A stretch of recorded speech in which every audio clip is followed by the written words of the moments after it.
Revisi pertumbuhan ekonomi full year 2021 di 3,8%. Dengan demikian, apakah level ini dianggap dari kalkulasi Anda paling masuk akal? Make sense 3,8% dengan asumsi ada nanti kontraksi di kuartal yang tersisa di tahun ini.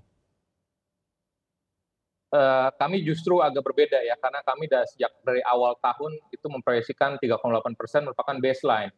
Dengan adanya efek dari second round dari pandemi ini, gelombang kedua, dan juga kita juga melihat tadi dampaknya pada konsumsi ini juga cukup signifikan, dan beberapa sektor ekonomi juga ini masih terpukul ya, sektor perdagangan, retail, dan juga sektor pariwisata dan turunannya. Ini juga kita perkirakan memang ini akan berimbas ya pada penurunan. Proyeksi kami pun juga di tahun ini kita perkirakan akan berada di kisaran 3 hingga 3,5% ya. Jadi itu pun juga tergantung tadi bagaimana seberapa cepat recovery-nya ya pasca second wave dari pandemi COVID-19 ini.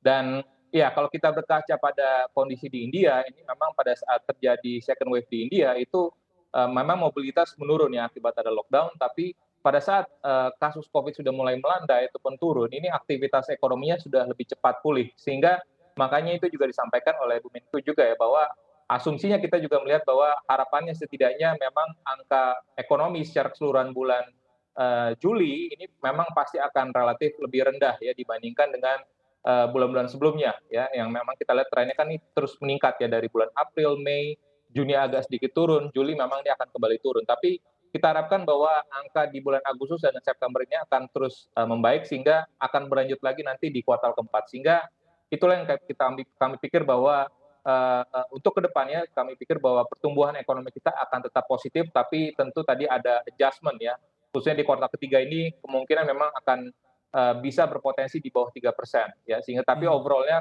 menurut hitungan kami kuartal keempat ini akan kembali recovery sehingga full year-nya akan berada dalam kisaran 3 hingga 3,5%. Mas Joshua, secara spesifik bisa di-share bersama kami Mas, dari Anda kuartal 3 di berapa, kuartal 4 ada di berapa perakiraan Anda? Ya, kalau kita bicara tentang kuartal kedua ini kami masih standpoint kami tetap berada akan dalam kisaran 6% ya, Oke. 6 hingga 6,5%. Lalu di kuartal ketiga kami perkirakan ini akan turun ke 2,75 hingga 3,25%. Ya. Dan di kuartal keempat dalam range 4,5 hingga 5%.